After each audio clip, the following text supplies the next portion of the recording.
What is up, everyone? Welcome back to the LFC transfer room. I'm sounding a bit like a potato today because I forgot my mic, but we are joined by Matty, who's been on the tinnies, and we're joined by a new guest on the channel, a man by the name of Dan, big Liverpool fan, of course. It's Liverpool transfer room. How are you, mate? You good?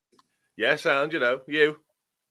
I'm cracking, mate. I'm cracking. So, for the guests who don't know you, first off, what brings you here? What's the story, mate? Just been in touch with you guys past few days, really, and I just grabbed the opportunity. Just obviously love Liverpool, write about Liverpool for a job, so yeah, why not? Exactly, mate. Exactly. And Matty, how you doing, mate? Bit worse for wear? Yeah, sound though. Open the red.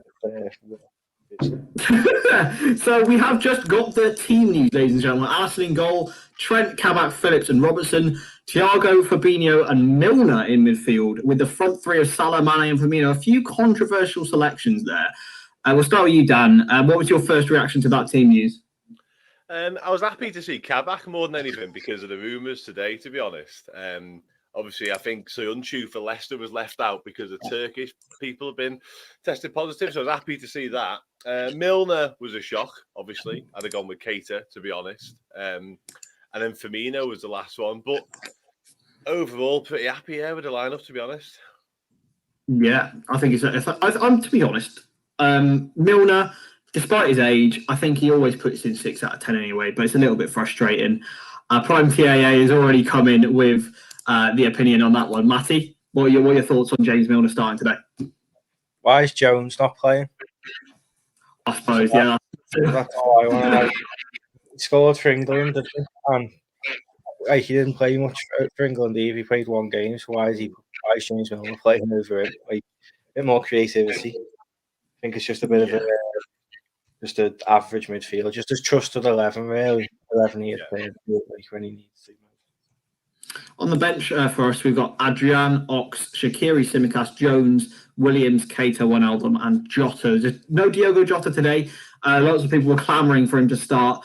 Do you think it's got something based in the fact that we've got Real Madrid, or is it just more than that? Is it getting Firmino back in the team? I'd say Madrid, personally. I'd say Wijnaldum and Jota have both been rested for the Madrid game. They probably played more than anyone over the international break, them two. So there's probably a lot of that in mind, to be fair. I'd have liked to have seen Jota start, obviously, because he's probably the informed striker we've got. But, like you say, Madrid on Tuesday, probably a hell of a lot of that in it. Definitely that. What about you? What do you reckon, Matty? I reckon a lot of the 11 as well would go on to stay at home. So we probably worked on shape over that time. Having the other players who've come in, who've played, but it's just the 11 he always turns. So you wouldn't expect anything less from Klopp. Like in the results this weekend, I probably thought we just definitely need to make sure we win. So he's one of the people he trusts most. And then Jota's good off the bench. Drawing a game, you bring Jota on. Good option. To be fair, that is quite a strong bench, in my opinion. You've got loads of different options for different situations. You've got Jones if you want to keep hold of the ball. You've got Genie if you want to defend, or maybe just bring a different option on. You've got Oxlade-Chamberlain, Shaqiri if you want to move things on in midfield. Keita as well. And then you've got Jota. And that's one of the strongest benches we've fielded this season, in my opinion. Probably because of the injury situation. But let's have a look at the Arsenal team for us. We've got Leno, Chambers, Holding, Gabriel Tierney, Ceballos and Partey, with Pepe, Odegaard and Aubameyang probably behind Lacazette, we think, in a 4-2-3-1. Where do you think the main threats are going to be coming from, Matty? Odegaard. Everyone's come to it. I think he's world class. I think he's proved in the Prem. Pepe, I'm not worried about him being awful. Aubameyang's been out the team in the team. He hasn't really been firing. Lacazette's been playing decent as well, so probably Odegaard and Lacazette. What about you, Dan? Yeah, similar. It's very attacking their lineup, which I quite like from our point of view, because, I think the more teams attack us, the better we are, to be honest. And that back four, like Tierney's probably the pick, but out of that, you can get at that, I'd say. Yeah, I think so too. I think there's various weaknesses. I love Nat Phillips with all my heart. The bottom Perez, he is unbelievable. Whether he can keep up his amazing run of form, I don't know. Hopefully he can against some very, very skillful and quick players in Pepe, Odegaard, Aubameyang and Lacazette. Same with Kabak, but they're both young as well, so we can't forget that. But then by the same token, I don't think Chambers is very good. Just being honest, Holding and Gabriel are slow. Tierney, I just think is a little bit overrated just because he's Roberts. Everyone wants to get at Liverpool, so that's the main thing. Where do you think we can find our best sort of avenues to goal, Dan? Because as you said, the back four is full of weaknesses there. Yeah, it is. I'd say Mane up against Chambers. Now, Mane's been pretty poor, if we're going to be honest, for quite some time now. But Callum Chambers is not a natural right back at all. And if they're looking to get forward with him, then Mane should have a field day. Like, you're probably right with Tierney being overrated, but Salah will find it difficult to get much out of him. Like, he's not a bad player. Whereas if Mane gets close to his best form, he should run riot against Callum Chambers. Definitely. Well, why would you think the same, Matty? See, with Arsenal, he got a boss team, but he just never performed. Do you? Like, Aubameyang can have for years now. Still finishing mid-table. I think we battled him today. To be honest, I really do. I think like 3-1, 4-1. Probably with the whole team. Like, he looked good on paper, but if we keep Odegaard and I'm not bad. Their defense is weak anyway. With our defense, we take a battle of who's the worst defensive. Yeah, definitely. It's something that we can watch. But we've got some comments today. Dan says, if Liverpool lose today, top 4 chances gone for good. Yeah, I would say so, if I'm being honest. Especially with Chelsea losing. I mean, we'll talk about that, boys. I mean, taking points at home to West Brom isn't for everyone, right? Yeah, it was madness, wasn't it? That was a mad game of footy this morning. But like Dan touched upon in the comment there, like, this is a massive chance for us now to get top 4. Like, if we win tonight, all of a sudden we are seriously back in the race. Anything other than a win, I think it's Champions League or nothing in terms of winning it, to be honest. Yeah. Oh, Matty's convinced, isn't he? He's already booked the plane to Istanbul, ain't you? I haven't booked it yet, but I'm on the verge of, so I'm not really bothered early. So we're going to win them. It's all good. Definitely, mate. Definitely.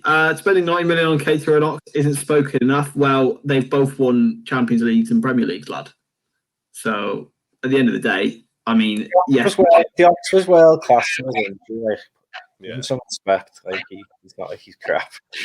Exactly. And they both provided some great moments for us. And Keita will, I think, a lot more in the future. Whether Oxlade-Chamberlain will, I think he's a really class bloke and a really good player. But I don't think maybe his time may be up. I don't know. I hope not. He's got another season. He doesn't perform. He's got plenty more, mate. He's got plenty more seasons in it. Perform another season. He's got to go. He's running out of chances for me as well, Keita, unfortunately. I like him, I do, but there's only so often you can watch someone get fit and then unfit again. You know what I mean? Like, it's painful to watch at times.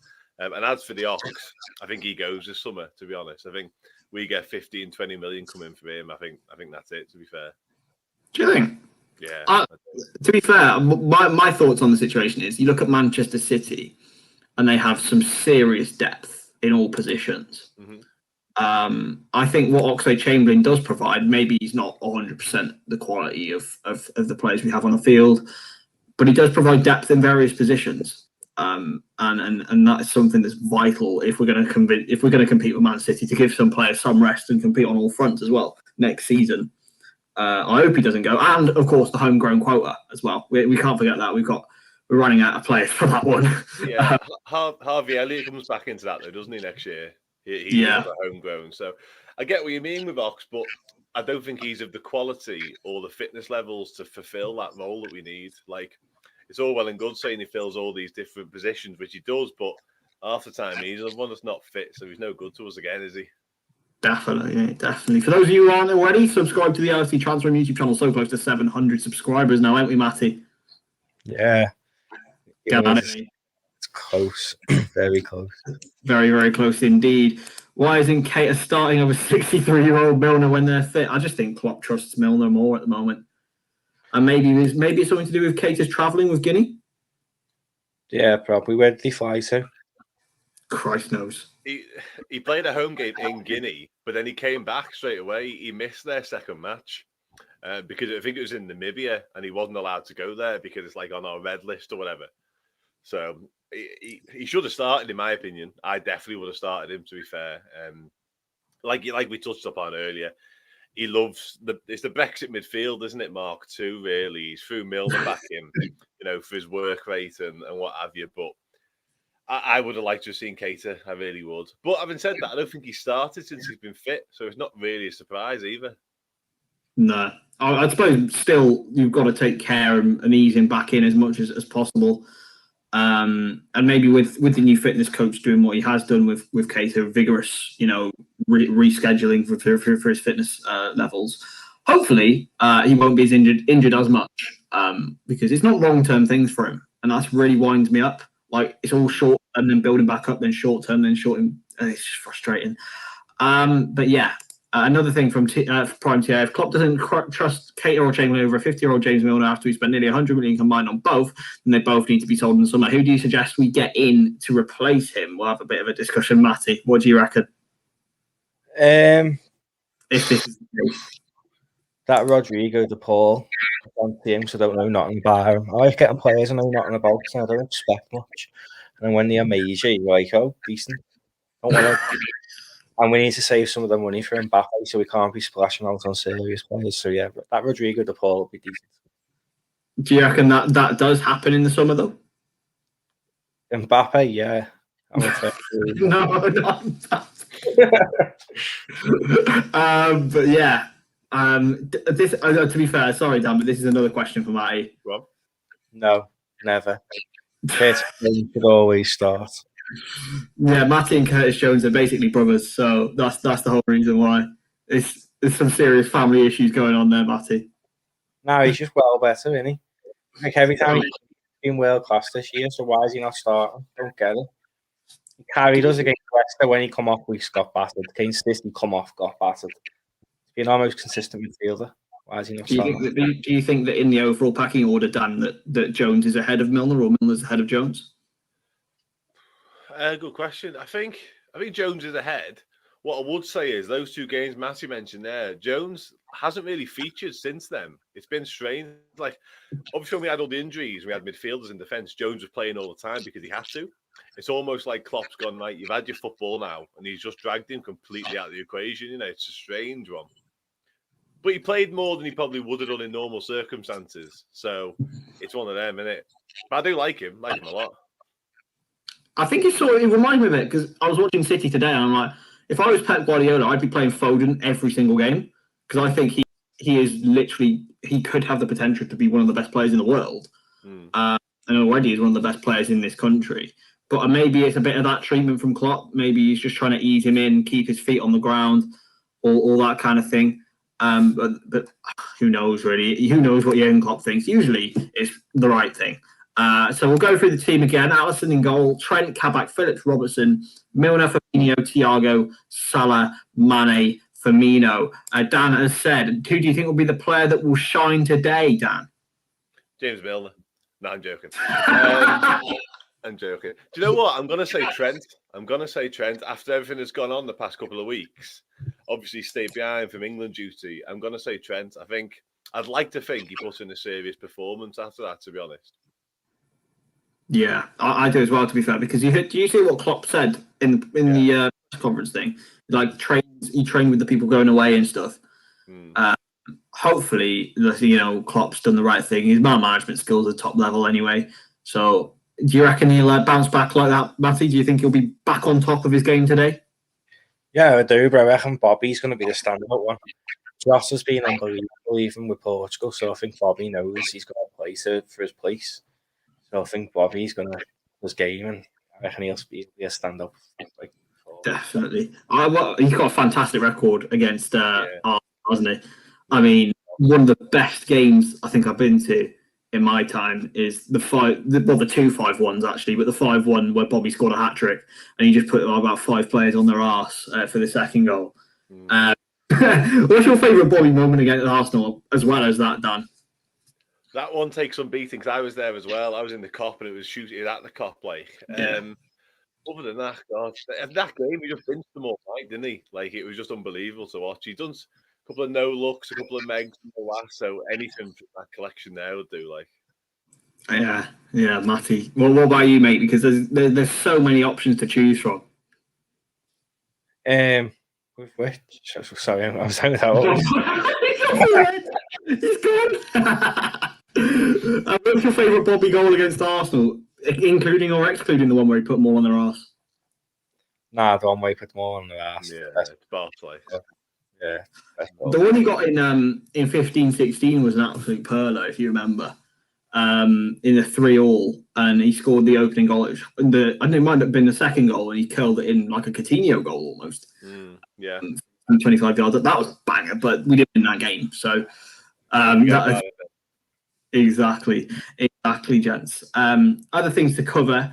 Aubameyang may be coming in off the left, like he has done for this whole season. Do you think that might prove a little bit of a problem for Trent and Kabak on that side?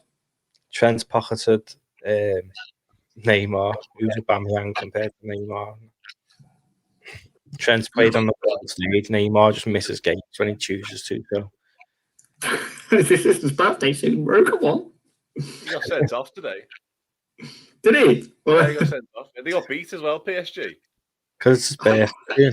We needed to be out for a few games. Yeah, exactly. He needs 3 games off. I think I'd rather Aubameyang came off the left, to be honest, against Trent and Kabak.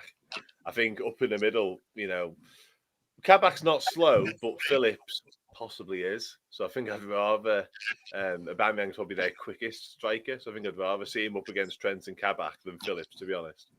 Yeah, definitely. Why is he just not on the bench or not? I'm not sure we signed him. He's going to be the pacing. So why is he just playing? Mate, if I'm being honest, I think it's a profit signing. Now I look at it, an emergency. Emergency. I think a little bit of an emergency, just in case we needed him. And I think we'll sell him, like you say, probably to Celtic in the summer for a bit of money. Yeah, but even if we sell him for like 5 million, that's 3 million profit. But I think we can get more than that for him. I mean, he seems a very Bournemouth player, doesn't he? If you go Bournemouth for 10 million or something like that, they usually like taking our players for big money. Definitely. So we're going to have another look at the bench before we head off. So in terms of the impact players, we've mentioned Jota. Say if we are, holding on to a lead, do we look to bring on someone? Who do we look to bring on to hold on? Is it a Jones to retain possession? Do we bring on a Simicast? I think Jota, Keita, and Jones are the 3 subs who come on today. Wouldn't be surprised to see Reece Williams, Shaqiri, and Ox. No, I'd go Wijnaldum, Oxley, Chamberlain, and Jota himself. Yeah, I think Wijnaldum's almost a shoe-in, to be honest. Especially if we do take the lead, because one thing he is good at, I know you don't like him that much, one thing he is good at is keeping the ball. Like, his ball retention is boss. Like, he doesn't do a great deal with it when he's got it, but he does keep hold of the thing. Like, yeah, I will say that. But then at the same time, like, he'll at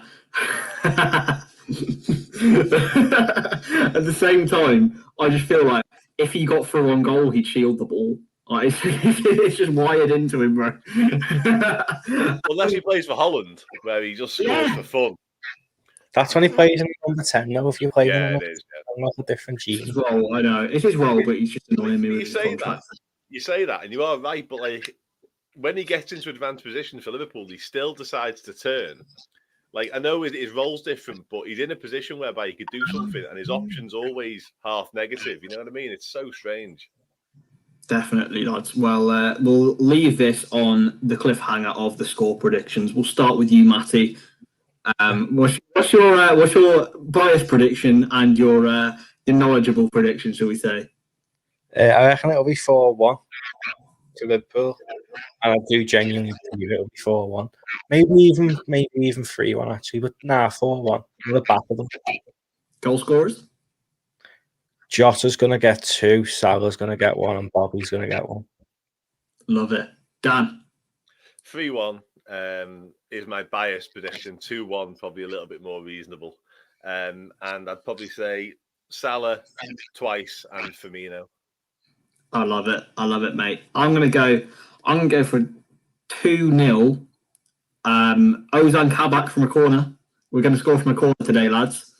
And I'm going to go for a Mo Salah penalty because they'll be pretty rash. And if I get that right, I should have put a bet on, boys, but it's not happening. Anyway, thank you very much for watching the first live stream. We'll be back on after the game. Or I think, Matty, you'll be definitely on, won't you? Yeah, with Jack. Yeah, and Daniel, I think you might be coming back on. I haven't got a clue what's happening, but whatever. No, I probably won't be here. So thank you very much for watching. Make sure you subscribe to the Transfer Room YouTube channel. Come on, go do it, lads. Anyway, thank you very much for watching. I will see you in a bit.